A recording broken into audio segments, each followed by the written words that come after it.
Bu Wiwin, terima kasih kesempatannya untuk saya wawancarai dengan beberapa pertanyaan. Bu Wiwin bersedia saya tanya? Iya, silakan. Iya. Baik Bu Wiwin, pertanyaan pertama. Selama ini bagaimana Ibu dapat mengidentifikasi kasus-kasus yang merupakan dilema etika atau bujukan moral? Setahu saya, kalau kasus dilema etika itu adalah pilihan benar lawan benar. Sedangkan kalau bujukan moral itu pilihan benar lawannya salah. Oh, gitu. Baik, yang pertanyaan kedua, selama ini bagaimana Ibu menjalankan pengambilan keputusan di sekolah Ibu, terutama untuk kasus-kasus di mana ada dua kepentingan yang sama-sama benar atau sama-sama mengandung nilai kebajikan? Tentunya saat saya mengambil keputusan, saya akan memilih di mana pilihan saya itu memihak kepada murid. Di murid yang utama ya Bu ya? Utamakan ada murid. Ya. Lanjut, pertanyaan ketiga, langkah-langkah atau prosedur seperti apa yang biasa Ibu lakukan selama ini? Langkah-langkahnya seperti saat pertama saya akan melihat dulu kasusnya. Yang kedua, setelah saya melihat, saya akan memilih di mana kasus itu yang lebih merugikan muridnya. Kemudian yang ketiga, dari keputusan itu apa konsekuensinya yang akan terjadi nantinya, dan yang keempat, saya harus bertanggung jawab dari keputusan yang telah saya ambil tadi. Ada 4 langkah ya.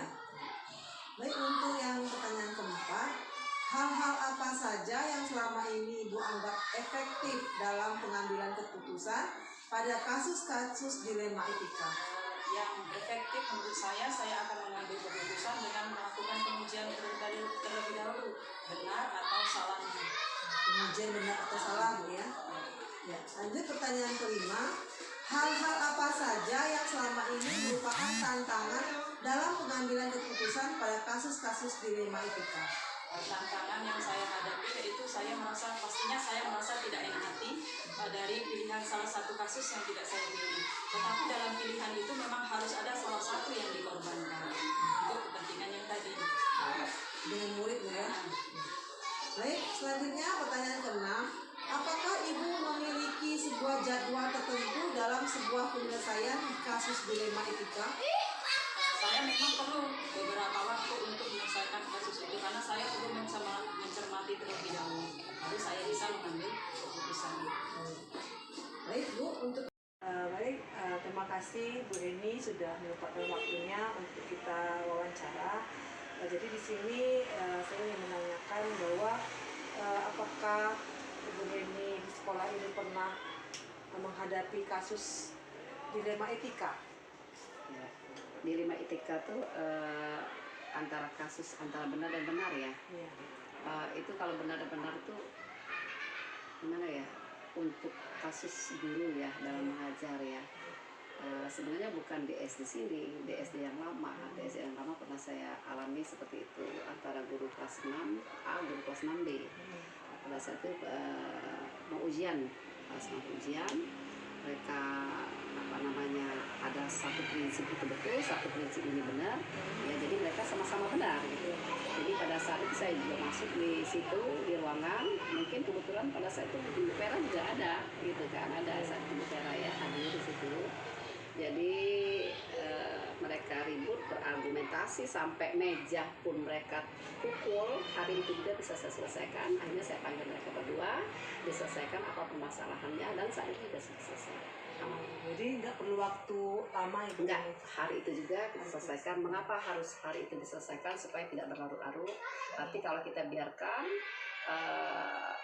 besok atau lusa nanti bisa berlarut-larut dan bisa menjadi keributan di sekolah tersebut. Dan daripada kawan-kawan tidak nyaman untuk mengajar, kita kan dalam satu sekolah kalau satu orang yang kita merasa tidak enak pasti tidak akan nyaman kita mengajar. Jadi dari yang sudah Ibu sampaikan tadi, pembelajaran apa yang dapat Ibu petik dari pengalaman Ibu mengambil keputusan dilema etika tersebut? Pembelajarannya gimana ya?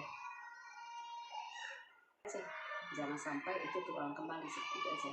Ya, jadi kita antisipasi, oh ya masalahnya seperti ini, masalah bahasa Indonesia kalau nggak salah pada saat itu ya, karena soal bahasa Indonesia kalau nggak salah. Jadi ibu yang satu merasa dia bahasa Indonesianya seperti ini, soalnya ibu yang satu juga merasa itu dia betul, semuanya betul semua gitu tadi kan. Jadi ya untuk antisipasi selanjutnya jangan sampai terjadi ada miskomunikasi di antara mereka, jadi mereka berdua dipanggil sebelum kita membahas soal yang selanjutnya. Baik, Bu Heni atas waktunya sudah mau diwawancarai. Ini merupakan tugas CGP modul 3.1. Terima kasih sekali lagi Bu Heni atas waktu dan kesempatannya. Iya, sama-sama Bu Vera. Semoga Bu Vera sukses nanti lulus CGP dan bisa nanti ditularkan kepada kawan-kawan.